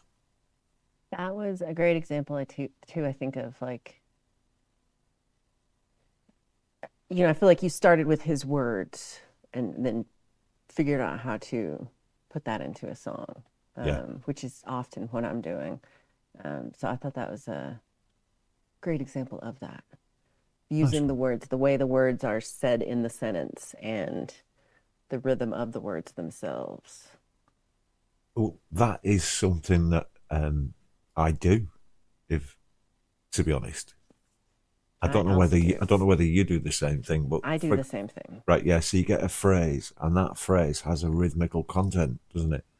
And it points you towards something in terms of songwriting. I do that quite a bit. I call it prosody. That's what like the technical word for it. But it really, to me, it is important to the language of the song to understand. You don't have to do it. Some songs we love and have a word that has the emphasis on the wrong syllable, but it's just what it is, and that's how it works. But if you can just go work with the language and feel whatever the phrase is, to really use the rhythmic nature of that phrase, of the words, how they're said. That gives you such a good baseline for the rhythm of the melody line. It does. Yeah. Just going to say good night to Joanna Lynn as well. Thanks for coming over, Joanna. And Paul Volt, good luck on your show. We'll be over there soon. And Gordon, good to see you. Hey, Gordon Lee Weaver. Nice one, Gordon. Yes. Wow, it's really good to see you here for one of these lives as well, buddy. Nice one. So, you know, our fabulous list. Yes. I think we got through it. Let me see. I think we did too, though. I think we did.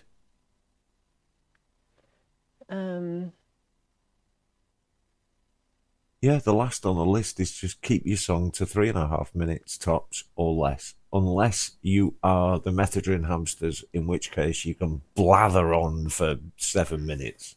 Yeah. I mean, I have longer songs. Some of my songs are long. Yeah. And I'm like, there's nothing I can take out. I've tried. Yeah. Every part of it is important to me. And the song is just 5.5 minutes long. Yeah. And so that's just what it is. It's not bad, but I noticed a lot of, especially like the more noob of a songwriter you are, it's often you can tell because your songs are too long. Yes. It's something that's just, I kind of put myself in the same category because I'm overall have not been writing songs that long. And I am very like to do that. And it was awesome, David. Mr. Synth. I wonder who Maxi Pad's recording is then. Mr. Synth. I don't know who that could be. It's Mr. Synth. Mr. Synth. I thought Emperism was Mr. Synth, but okay. There's only one word for that. Balls. If he could come in here and spell right, we would never be suspicious. No, not a clue. Not a clue. One day he's gonna get it. Yeah, balls. So I guess one of my things too is really screw around with the song as much as you can. Don't feel like what the first idea you come up with is the one that you have to go with, or there's play with it. Do it till something really sparks something in you that you're like, yeah, I really like this. And then keep that for a while. And it might change. And don't be afraid to change with it, to let it evolve. Definitely. To let it become what it needs to be. Definitely. Yeah. I think don't be too precious with it. That one's hard for me. These are my song babies. And I need them to, I love them. And I want them to be all into the world. It'll be okay, honestly. I promise it'll be okay. Right. I do put all my lists in a song sessions folder, David Burke. I feel like David's like getting hot off my lists and folders. But yeah, I have a sound sessions folder and inside it's got all of the lists. And I kept them just in case we need them in the future. No. Okay. I love it. Yeah, I don't know about David's, like, we take beats out and add extra ones. I'm not up to that point yet of doing anything like that. Yeah, we do that. We do mess around. MaxiPad's Recording is offering free mastering, and they master so much better than they spell. I mean, They do, yeah. night and day. Well, they know which buttons to press when they're mastering, but not when they're typing. I think it's just random myself. I think he just hovers over the keyboard and just randomizes things, you know? Yeah, yeah. I like Folk and Blizzard says if I fart around with the song long enough, a whole different song comes out of it, and I shelve the original. That happens to me a lot, where I end up is not where I started. Yeah. Yeah. Well, to be honest, as well, I think I can do that when I'm writing a song. I can keep writing it, and it just keeps evolving. I can keep changing it. It never settles. I have to eventually settle on something. You have to stop at some point. Yeah. Gordon says, I think longer songs need to change in arrangement and production to hold the listener's attention. Definitely. And I think that's definitely, and I think that's like what Coldacre's saying, like leave them wanting more. Yeah. Yeah. And I know Herbs was struggling with this idea of sort of a never-ending loop. Mm-hmm. And I think just define your sections. So make sure you know what section A is and section B is and section C. And then don't do too many repeats, you know? If you've got a verse and a chorus and another bit, lay it out like something like we had over here. So think about this layout and stick to that rigidly. And then when it's over, you know? Yeah. It doesn't need to be going on forever. And sometimes the way we decide to count the measures and count the beats can make us have a super long verse line. Yeah. And sometimes I hear verses that are really, that one line could be your whole verse. Like you could just chop all the rest of it off. So really think about how many phrases you have in the song, like musical phrases, not words, but if you have the same melody progression, that's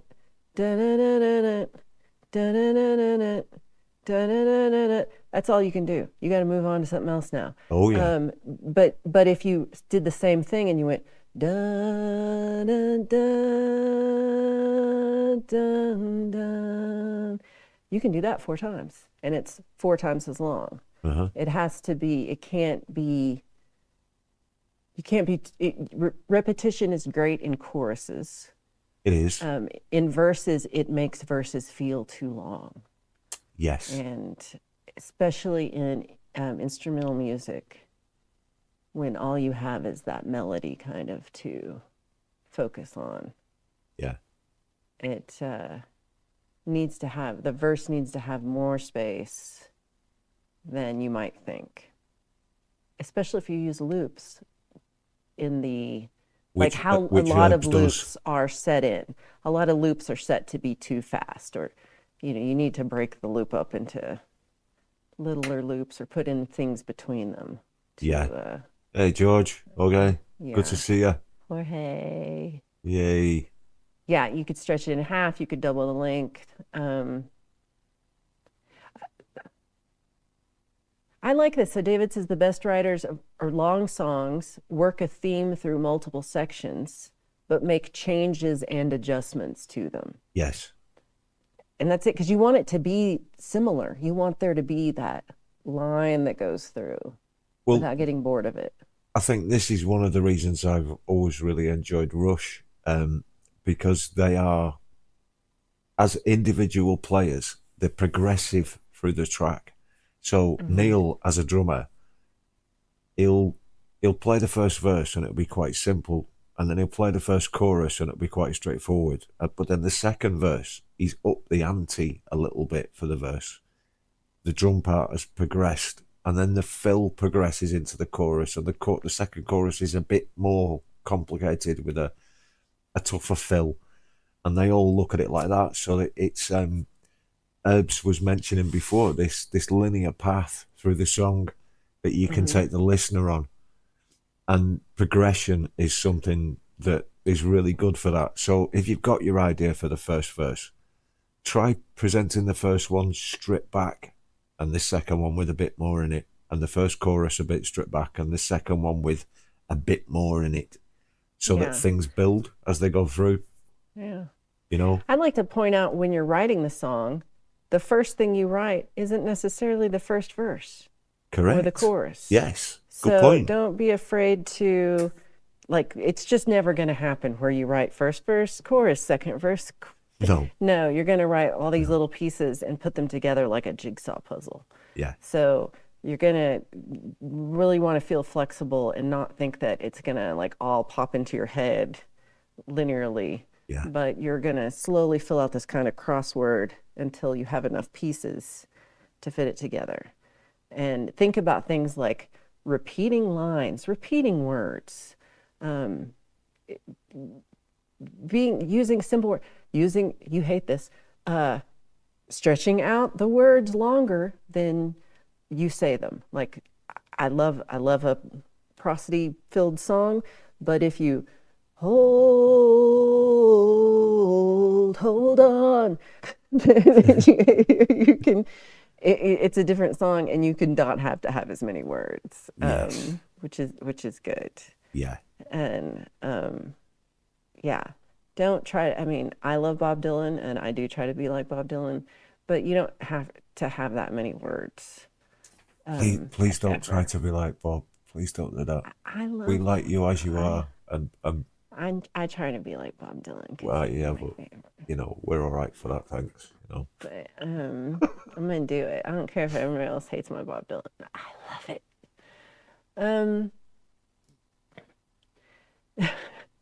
So I don't know that I write more deep than Mix Club, and I don't think that I'm necessarily like a deep writer of anything, but it is things that a lot of times I'm writing something that's just important to me, that I feel something that has some meaning to me. Sometimes it's silly, but it's it can just be anything, and it shouldn't. And I just, one of my songwriting teachers told me to write as many songs as I can. Yeah. And you should write, and the more songs you write, the better the songs you write are going to be, because all the songs you've written that are kind of crap is manure, right?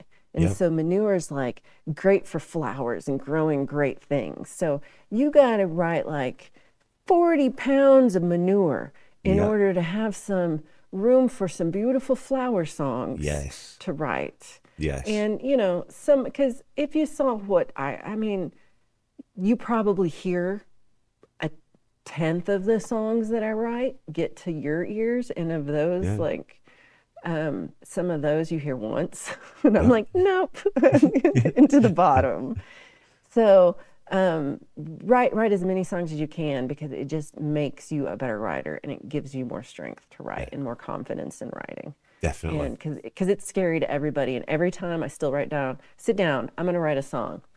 Yeah. I am scared, horrified. I don't think I can do it. I don't think I'll come up with any words. This is never going to work. Every time I do it. Hugh, good to see you. Hey, Hugh. So do not be afraid to be afraid, and just get through it. Feel the fear and do it anyway. And Herbs, I had a thought as well. Maybe a good idea for you would be to take people's vocals that they've recorded to click tracks, and for you to do remixes of those songs. That could be a way of getting you into the idea of how a song would flow, by just having the vocalist there for you to throw the vocal at you, and then you can rearrange it into a new styley, but essentially keep that linear path from beginning to end with a song. Oh, Jules! Yay! Jules is here. Oh, it's always so lovely to see you, Jules. Wow. We are about to close the show as well, but oh, thanks for coming over. I did nip into Sammy's stream the other night, said hello to her for a bit, and I think she was on with Bex, but it's proper lovely to see you. Thanks for coming. And well, really, I hope it's been enlightening in some way or useful in some way for anybody who's listened tonight to myself and Valerie. I hope it's helped. And I hope, well, the first thing is, if anybody does need any advice, go and ask somebody else. I mean, you can ask any of us. Don't come to me. Email Valerie, basically. If you want anything, email Valerie. Yeah. No, but there are people like myself and Valerie. There's lots of us, Dom, Chris, and lots of other people, Frank Terzo and stuff, that would give bits of advice if you need with songwriting. And I'm sure for people like Herbs, there are plenty of vocalists who will let you take their songs and remix them as well. Oh, and there's Mix Club as well, who is mastering for people, just as an aside before we go. So if you want your stuff mastering, get over to Mix Club as well. I know Jade Starr is the ultimate masterer of masterers. But if Jade is too busy to handle it at the moment, because I know she's got a lot on her plate, then give Mix Club a shout as well. And I just want to say thanks to you for tonight as well. It's been good. It's been good fun. Thanks for letting me show off my paint diagram, you know. It was so good. The diagram was so good. And so don't worry, next week, we will not have sound sessions next week. But don't be sad, because we're going to have Mr. Smith doing something else randomly. We don't know what it's going to be. Maybe drums. Maybe. We don't know. Yeah, I might just sit and stroke Bush Baby's head for an hour. That's fun too. We'd watch that if Alona was here. But I think, there probably will be drums and lots of music next week. So we'll be back in 2 weeks with another sound sessions. Yeah. But until then, What the Flock Sunday. Well, let's talk a little bit more about songs and where you're at, and what. Talk a little bit about like what makes you feel stuck about songwriting. So let's get past these things and do it. And I think it did get mentioned earlier that we should do another songwriting stream where we just we should just do it. Just throw a song we should together do it separately. Yeah. Okay, here's the link to Paul Bhat and Sunshine's Weekend Warm-Up starting right now. Ooh, thank you, everybody, for being here. Thank you to all of our moderators for helping and slinging links and stuff. And let's all get over to Pole Vault. So we've got Pole Vault and Sunshine coming up. Then we've got Laurie's Mishmash. And then we've got Gary Hubbs. And then we've got Leela. So plenty of stuff to come for the rest of the evening. And thank you to everybody who's been here. Thanks to everybody who's watched the replay or left a comment or pressed the like button. Hit that like button. And on behalf of Valerie and myself, thank you very much. We're going to end with a Mr. Smith track. And this is called Slowly Dissolving. Thanks, everybody.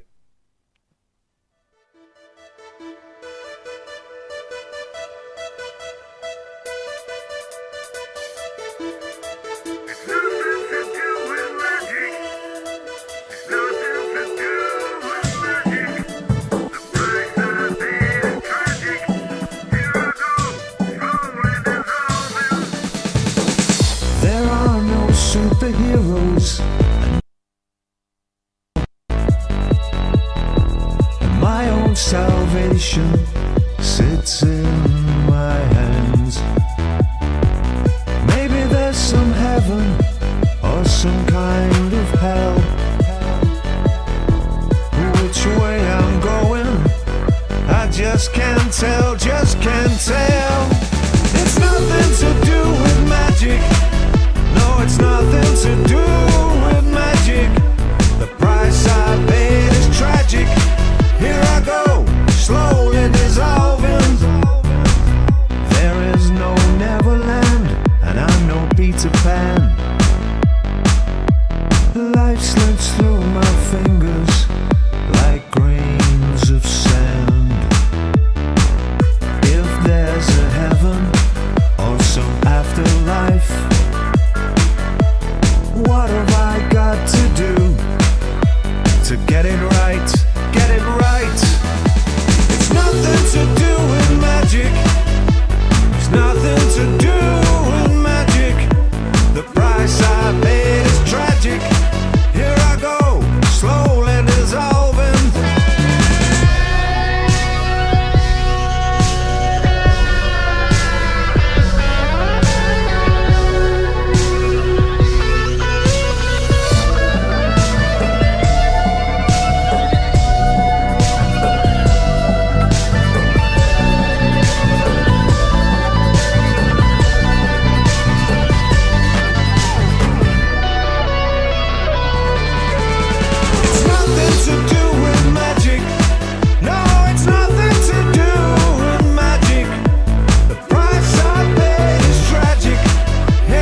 Thank you to everybody for being here tonight.